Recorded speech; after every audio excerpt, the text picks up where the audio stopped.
episode 57 of the podcast. This week we're talking about how trust starts at home, some things that owners can be doing at home that will make life easier for them and their dogs. And we're also talking about naming what we're doing, using words and helping dogs understand exactly what is happening. You're listening to the Creating Great Grooming Dogs podcast. I'm Chrissy Neumeyer-Smith. I'm a certified professional groomer, certified behavior consultant for canines, certified professional dog trainer, and the owner of Happy Critters in Nashua, New Hampshire. And this, my friends and colleagues, is where grooming and training meet. It's rarely just the nail trim or just the grooming. When I ask more questions, I find out that many owners know that their dog doesn't like being touched in an area or in a particular way. And the average owner doesn't see that that's the problem. If you're having trouble touching an area of your dog, that isn't going to be fixed or fixable during grooming if it's not being worked on at home. Because trust starts at home. So being familiar with being touched everywhere starts at home, and being comfortable with handling and care starts at home. So what can owners start doing, and what can they start doing right away? I want them to start when a dog is calm. And we're going to quickly review what relaxed looks like. I want them to be still, but not stiff, still and loose, and to be able to feel that the body is loose. You should be able to know if your dog is relaxed. When they tense up, that is now stiff.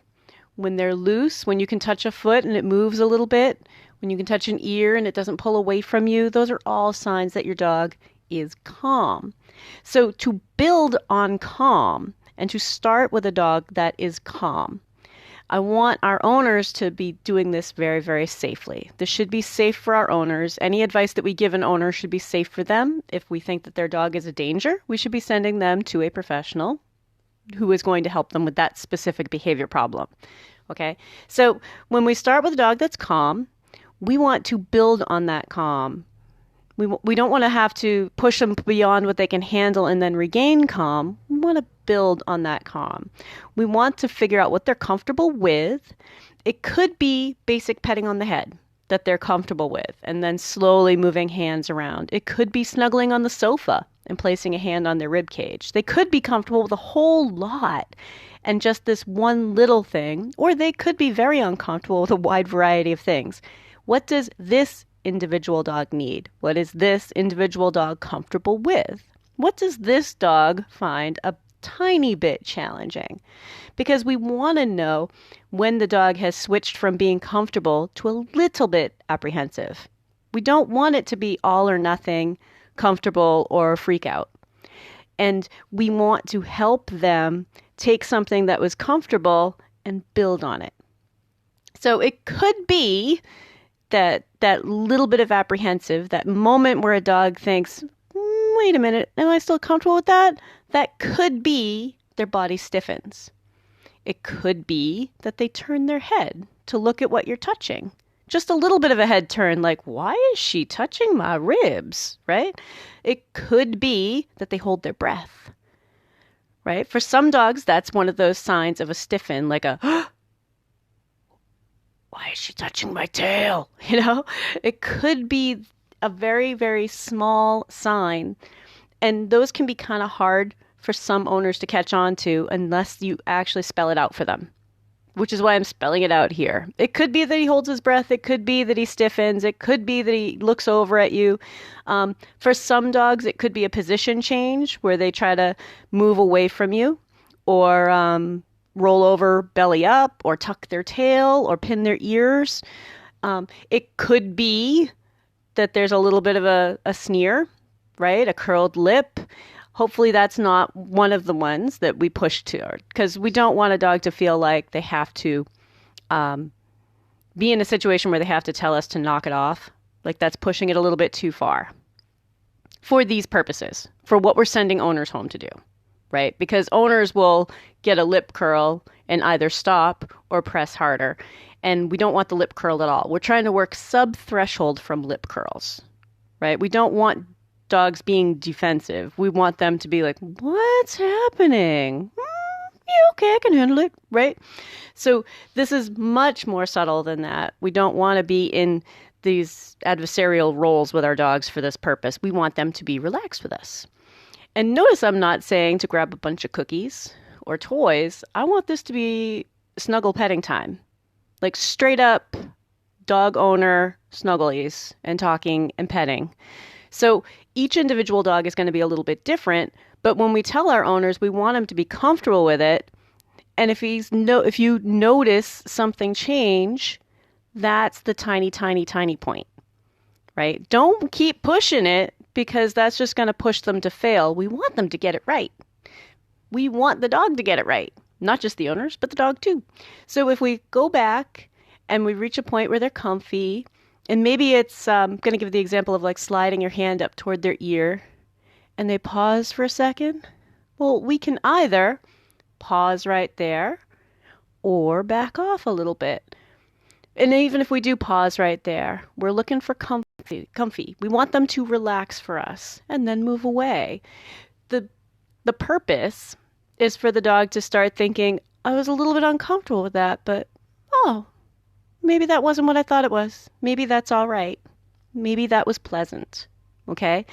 And to just get them to the point where they're comfortable and little tiny, tiny challenges. Little bits of challenge. Little bit next to the ear. Ear as an example, because it could be any area of a dog's body. It could be an old injury or even a fairly fresh injury. Maybe it's a dog who has always been really, really comfortable with stuff, but had surgery on an elbow. Now it's their elbow, right? Which normally isn't a part of the dog that a dog would be worried about. Like their elbow, what? But sometimes we have to reestablish some trust. Like, hey, dude, it's okay. I'm your parent. We're just going to hang out together and I'm going to get my hands on you. And I also think that when we're doing it with that mindset of I'm teaching you that you can trust me. You can be comfortable with me. I just want to touch you all over, be able to inspect if you are okay, get both of my hands on you, right? So the point where we can pause, if the dog relaxes more and we back off, we're building trust. If the dog doesn't relax more and we back off, we're building trust. Interesting, right? Either way, if we notice that point where they stiffen a little bit or look or notice that something has gotten a little bit uncomfortable, if we work on that little bit of uncomfortable, we are building trust. If we go beyond that little bit uncomfortable, that's different. And for these purposes right now, what I'm describing is stuff I want owners to do at home. Just keep them comfortable and do a little bit. Okay? So returning to comfortable teaches them that little bit of touch happened and it wasn't a problem, right? Things got a little weird and then we went back to being comfortable. So when I say back to comfortable, that's still hands-on comfortable, right? I don't want us to just let go, right? We're touching and we're snuggling, and then we move a little bit into something that they're not real sure about, and then move back to comfortable. Slide to unsure, move back to comfortable, right? We just want unsure. We don't want straight up, leave me alone, right? We want just a little bit of, wait, what are you doing?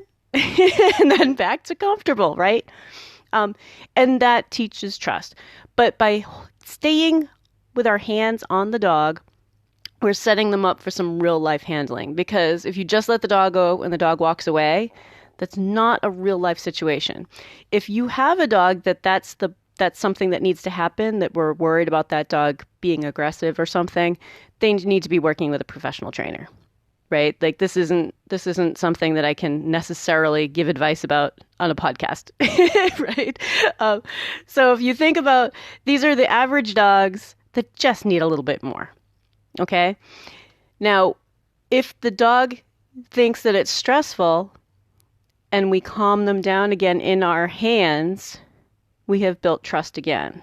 Okay, I want you to be thinking about it's about building trust. And calming dogs down in our hands is important. And it's one of the big mistakes I see a lot of owners make and dog professionals make. right? We either complete what we needed to do and then everybody lets go and see, it was okay, it's okay, it's okay, it's okay, it's okay, it's okay, get him some cookies, right? Like that kind of tells them you struggled and you struggled long enough and hard enough and now you can go, right? We're actually building endurance struggles when we do that. When we bring them back to calm with us, like, hey, relax, you're here with me, everything is fine, right? You might even have pushed them a little bit further than you meant to, because sometimes dogs surprise us and just calm them down again. Like, hey, all right, let's just take a moment here and let's just pause here together and relax. But that's all part of why we need to find the comfortable starting point. That's why we need to figure out what their comfort zone is already so that we can build on calm and not try to regain calm. We want to build on calm. We want to know what their comfortable starting point is. And each individual dog is going to be a little bit different. For one dog, that could be being on leash and even walking close next to you and maybe like brushing your leg up against their body. All right, if that's the individual dog you're working with, you should be working with a professional trainer. That shouldn't be something that owners are just like, oh, hey, look, he let me walk past him today. Like, that's not a safe situation. Even if it's a dog who wouldn't hurt you, that's a dog who is in significant stress. Okay. But it could be a dog who is comfortable with everything except for maybe their tail. So the comfortable parts of touching them could be their entire body till you get near the area of the tail. Like, don't just go straight for the tail. Go to the areas near the tail. See what point the dog is worried about instead of just going straight for the tail. I think sometimes we go straight for the problem. Like, oh, he doesn't like having his feet touched, so we're just like right to the feet, you know? But a lot of those dogs that don't like having their feet touched give you some little indications as you slide down their leg from their shoulder. And sometimes it's when you pass the elbow. You slide down their shoulder and you get to about an elbow and they kind of give you that little slight stiffen and start watching your hand like, is she going from my foot? Right? Instead of going for the foot, work on this whole being comfortable with my hand sliding down past your elbow. Right? Because when we get comfortable with that, eventually it's going to be my hand slid down past your elbow and you were still totally relaxed and comfortable and it slid all the way down to the ankle, right? And that's when a dog starts going, oh wait, is she going for my foot? Right? We want to set them up to be as comfortable as possible during this process. But this is petting and this is relaxed together and two hands. Okay, so you might have a hand on your dog's head while you're touching the elbow and sliding down the elbow, right? You might be touching your dog's shoulder while you're working toward the base of their tail. You might be one hand someplace comfortable and the other hand exploring an area that they're a little bit sensitive about, but not necessarily afraid. We don't want to push them to being afraid. We want them to be a little bit aware that we're going to try something different.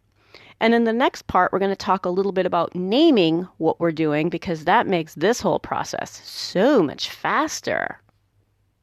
If you're enjoying my podcast, please remember to subscribe so that you don't miss any episodes. Naming what we're doing is really important for many dogs. I want you to think of it as narrating a story.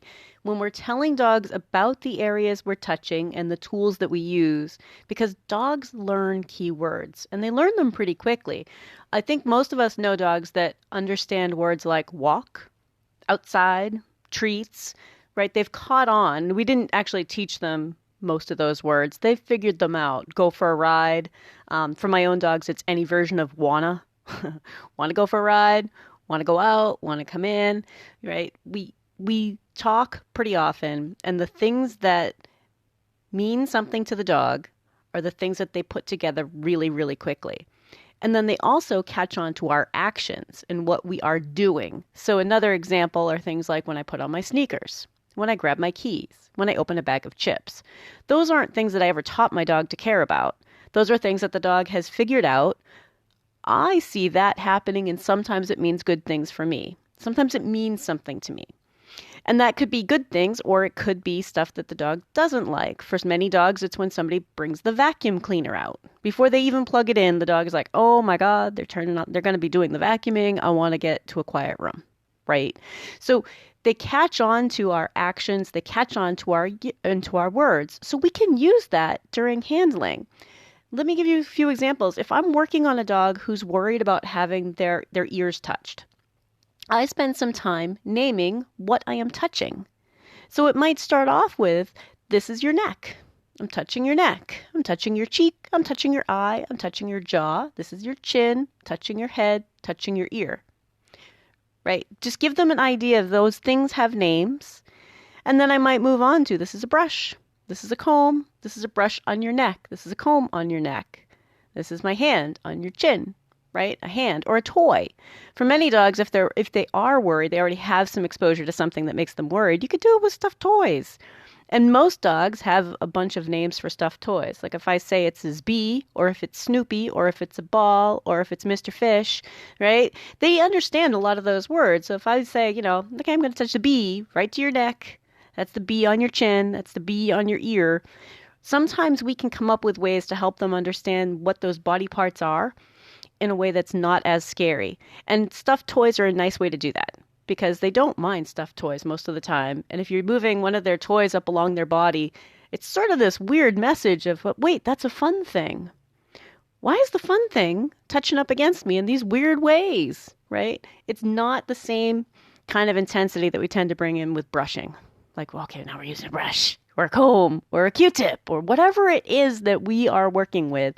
Sometimes just backtracking to touching areas and talking about it. And touching it with something the dog is fine with. Sometimes it's a towel. Especially in a grooming setting where I don't have toys, sometimes I'll use the towel. It's kind of, I'll fold it up, bunched up in my hand. I'm like, okay, that's the towel on your hip. And there's your ribs. And that's your elbow. Now down your arm. That's your leg. That's your foot. Right? So think about ways that we can touch them without necessarily using our hands and being grabby, because we are grabby monkeys. At least our dogs know that we are super, super grabby, right? Get used to telling them what those body parts are. Now, when they get used to us telling them what we are doing, then we can start using those words to tell them what we will be doing. Does that make sense? So what we are doing right now is, okay, I'm touching your neck, I'm touching your head, I'm touching your chin. And then we move on to, it's time to touch your chin. All right, coming for your chin with the scissors, coming to your chin with a towel, coming to your chin with Snoopy, right? Whatever silly toy, right? But going to touch your elbow, touch your hip, and not just areas that the dog is worried about, but naming as many areas as possible. That's your hip. I don't think dogs really care about what their hips are, right? But they're going to start understanding that we are naming these areas. They're going to start predicting what we're talking about. In the same way that they predict things like want to go for a ride, want to go to the store, want to go get dog food. My dogs have different reactions for a lot of these words, which indicates to me that they recognize each of those words are very different and very often understand exactly what I'm talking about. So we can use that, right? Dogs understand a lot more about what's going on around them. And I want you to be thinking about when we're naming what we are doing, they start feeling it while we say the name. And then when we start telling them what we will be doing or what comes next, think about it this way. We're also telling them what is not happening next. Yeah, I know. Think about that for a second, right? So if we are telling them what is next, we're also telling them what is not next. So a dog that's worried about their toenails, if I tell them consistently when toe trimming is going to happen or when it's just brushing or scissoring, that means they can relax and let their guard down for all the other types of foot touching because I'm going to tell them when it's nail time. If that's the only part that they're worried about, and I start telling them, okay, I'm working down your leg, instead of being cautious as soon as a hand is moving toward a foot, they're now onto it that nope, she's going to tell me when it's time for toes. And until she tells me it's time for toes, she's doing other stuff and she's telling me exactly what she's doing. Does that make sense? So think about how much they catch on to, and that just by telling them what is happening, we're also telling them what is not happening. It means we are not trimming your toes right now. These are scissors. I never trim your toes with my scissors. Please get your toenails away from my scissors. Please get your toenails away from my scissors. Right? So they start putting it together that there's a particular tool that we would use for nail trimming, and a particular way that we're going to hold your foot, and a particular thing that we're going to tell you about nail trimming. And that could be very individual. That could be individual for the dog. That could be individual for the owner, for the groomer, right? We can come up with a variety of ways to express this, but that leaves them the ability to understand when something's going to happen. Dogs don't like being snuck up on, and they don't like being tricked. So some of the dogs that get worried as soon as you even look toward their front leg are pretty sure that you're only looking at their front leg because you're going for their toenails. I used to work with a dog named Daisy, and Daisy was like that when I met her. She was already about 8, and she was convinced anybody going near her leg, they were just trying to get to her toenails, right? I know that's very anthropomorphic, but I'll tell you what, when she started learning that I'm touching your leg means I'm only touching your leg, and I'm touching your paw, brushing your paw, combing your paw, scissoring your paw, or just straight up exactly that, and that nail trimming is separate, she suddenly wasn't all that worried about touching her leg. She really didn't mind at all. And then when it was nail trimming time, that was the part that was challenging. Not the entirety of touching her legs, just the challenging part, which she quickly got over that too, because we worked on it. But for her to understand, oh, I don't have to be nervous about everything. Like, I don't have to be nervous that you walk through the door because you're not just here to trim my toes, right? I don't have to be nervous that you put me on a grooming table, because some dogs are nervous before anything happens because they just get it in their head, crap, it's toenail time, right? Or ear time, or they're going to touch my tail, right? If we start telling them exactly what we're doing, get into the habit of it, whether you're an owner or a groomer or a vet tech, just a couple minutes of like, while you're petting them anyway, while you're touching them anyway. Hey, that's your ear. Yeah, that's your ear. That's the top of your head. Oh, that's your eyebrow. Whatever words you pick. And if it's a dog that comes from a family that doesn't speak English, you might want to ask them what those words are. If they're using different words at home, I don't care what we call it, right? So if someone wants to teach me in Spanish or German or Portuguese, I'm like, okay, I'll try to keep that straight. Let me write those down, right? So that I can say the words that you're working on at home. But I want you to be thinking about giving the dog information will help them trust you. It will help them be calmer. And isn't that what we really want? So along with the first part that we talked about, with just getting them to trust you and touching them all over, but also naming it and naming the tools and naming what we're doing and helping them, just narrating what's going on. Right? We don't need them to actively touch things. We don't need them to actively indicate like, oh, there are 3 objects in front of me, touch the scissors.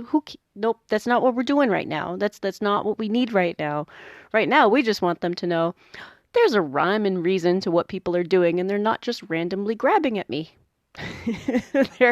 They're trying to tell me what they're going to do next.